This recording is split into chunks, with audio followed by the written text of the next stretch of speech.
সুপ্রিয় শিক্ষার্থী বন্ধুরা, আজকে আমরা আলোচনা করব মূলত মাসল সেল নিয়ে।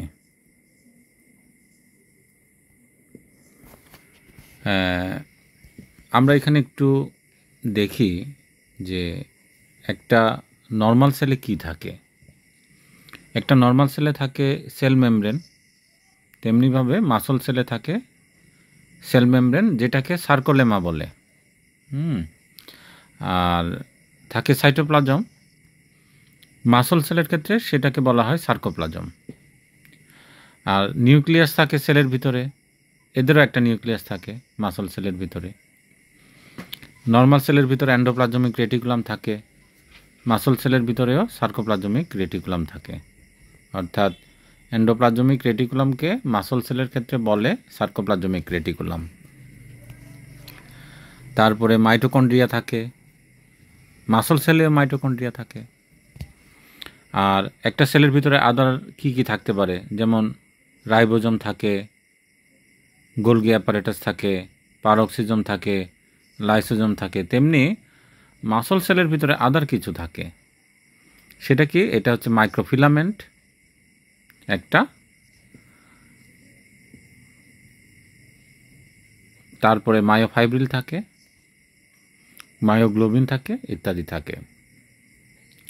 মায়োফিলামেন্টের ভিতরে আবার কি থাকে? Actin, myosin. অ্যাক্টিনটা থিন হয়, মায়োসিনটা ঠিক হয়। আমরা যখন একটা সেলকে কল্পনা করি যে একটা সেল সাধারণত কেমন হয় দেখতে, তাই না? এভাবে আমরা যদি গোল করেও চিন্তা করি, তার ভিতরে নিউক্লিয়াস থাকে, রাইবোজোম থাকে, মাইটোকন্ড্রিয়া থাকে, এন্ডোপ্লাজমিক রেটিকুলাম থাকে, গোলজি অ্যাপারেটাস থাকে, পারক্সিজম থাকে। কিন্তু আমরা একটা মাসল সেলকে কিন্তু ঠিক এভাবে কল্পনা করতে পারি না। এই জন্যই মাসল সেলটা একটু জটিল। মাসল সেলকে আমরা মায়োসাইটও বলতে পারি বা মাসল ফাইবারও বলতে পারি। তো আমরা এটা দেখে নিলাম। এখন আমরা একটু ছবিতে দেখব আসলে কীরকম মাসল সেল দেখতে। বিষয়টা আমরা যত সহজ মনে করি, অ্যাকচুয়ালি ঠিক অত সহজও না। আমরা এখানে দেখতে পাচ্ছি এই যে এখানে অনেকগুলো ফাইবারের মতো, আমরা কালারটা একটু চেঞ্জ করে দিই, তাই না? এই যে এখানে অনেকগুলো ফাইবার দেখা যাচ্ছে, এইগুলো হচ্ছে সেই ফিলামেন্ট আমরা এর আগে যেটা দেখেছি। ফিলামেন্ট অ্যাক্টিন আর মায়োসিন নামে দুইটা ফিলামেন্ট দেখেছি, সেই ফিলামেন্ট। এই ফিলামেন্টগুলো একত্রিত হয়ে একটা মায়োফাইব্রিল গঠন করে, মায়োফাইব্রিল হয়। ঠিক আছে? তো মাথায় রাখতে হবে মায়োফাইব্রিলের কিন্তু কোনো কাভারিং নেই। এরা গুচ্ছ গুচ্ছ হয়ে একটা মায়োফাইব্রিল তৈরি করে। এরকমই যে অনেকগুলো মায়োফাইব্রিল, এই যে এখানে একটা মায়োফাইব্রিল, এখানে একটা, এখানে একটা, এখানে একটা, এরকম অনেকগুলো মায়োফাইব্রিল একত্রিত হয়ে তারা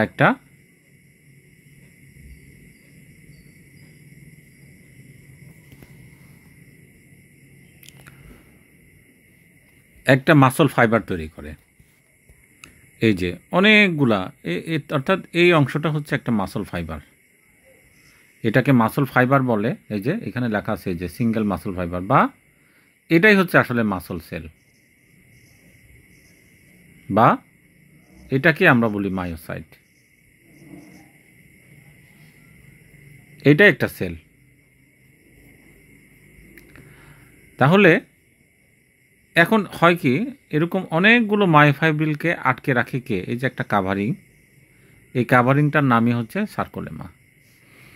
আর এই মায়োফাইব্রিলগুলো কার ভিতরে আটকানো আছে? অর্থাৎ কাভারিং দিয়ে আটকানো থাকে যেটা, সেটার নাম হচ্ছে সার্কোপ্লাজম। এই অনেকগুলো মায়োফাইবার বা মায়োসাইট নিয়ে তাদের চারপাশে একটা কাভারিং থাকে। এই অনেকগুলো নিয়ে একটা হয়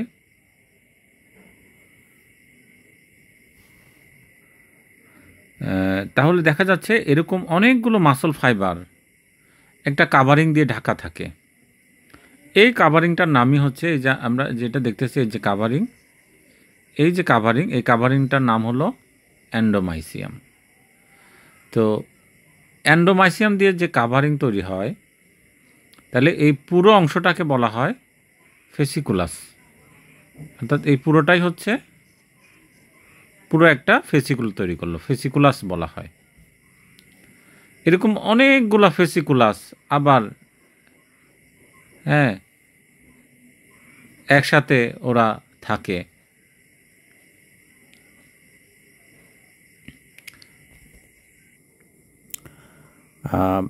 আমরা এখানে একটু সংশোধন করব, এটা একটু মুছে দিই সবগুলা। আমাদের একটু ক্লিয়ার থাকা দরকার যে এন্ডোমাইসিয়াম কী জিনিস, তারপরে পেরিমাইসিয়াম কী জিনিস, তারপরে এপিমাইসিয়াম কী জিনিস। আমরা দেখেছি যে অনেকগুলো মায়োফাইব্রিল, অনেকগুলা ফিলামেন্ট মিলে মায়োফাইব্রিল তৈরি করলো, অনেকগুলা মায়োফাইব্রিল মিলে একটা সেল তৈরি করলো, মানে মাসল ফাইবার তৈরি করলো। হ্যাঁ, এই যে, এবং মাসল ফাইবারের আমরা যেটা প্লাজমা মেমব্রেন যেটা বলি সেটা হচ্ছে সার্কোলেমা। তো প্রতিটা মাসল ফাইবারকে কাভার করে একটা আবরণ, এভাবে করে, যেমন এখানে একটা আবরণ দেখা যাচ্ছে, এটাই হচ্ছে এন্ডোমাইসিয়াম। ছবিতে মনে হচ্ছে যেন আলাদা, কিন্তু এটাই হচ্ছে এন্ডোমাইসিয়াম। এই যে, অর্থাৎ প্রতিটা মাসল ফাইবারকে কাভার করে এন্ডোমাইসিয়াম।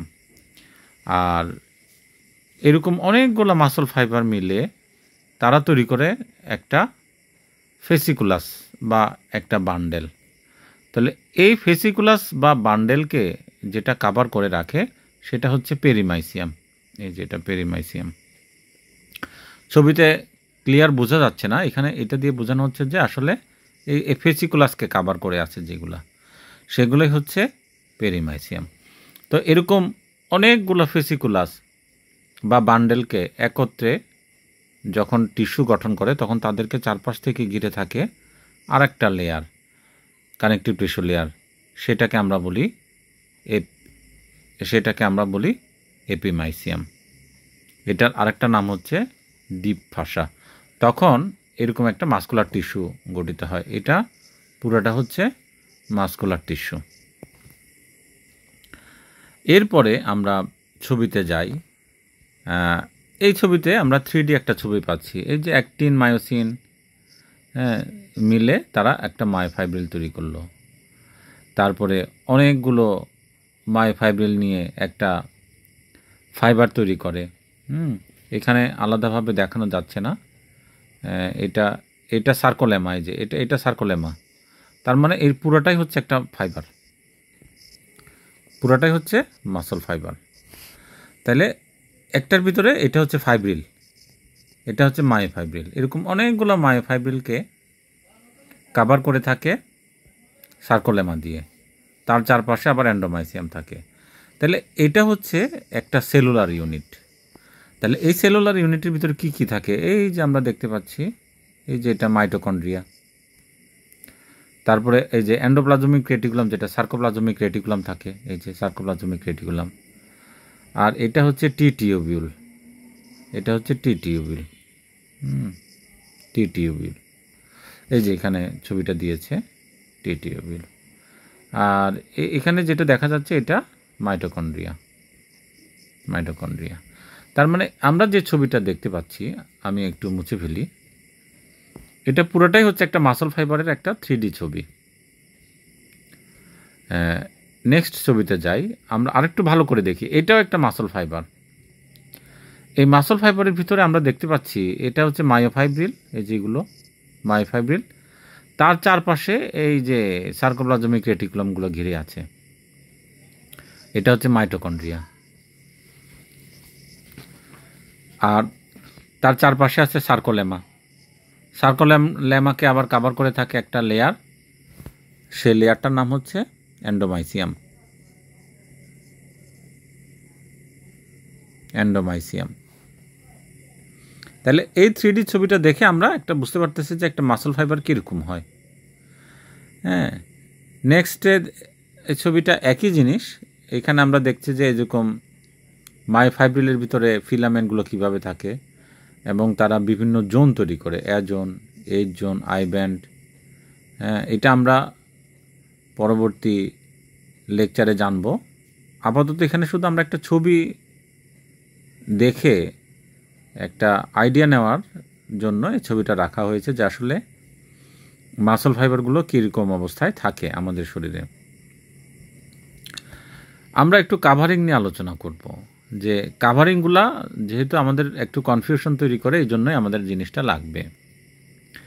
এখানে আমি একটা প্রশ্ন করেছি, is there any covering of myofibril?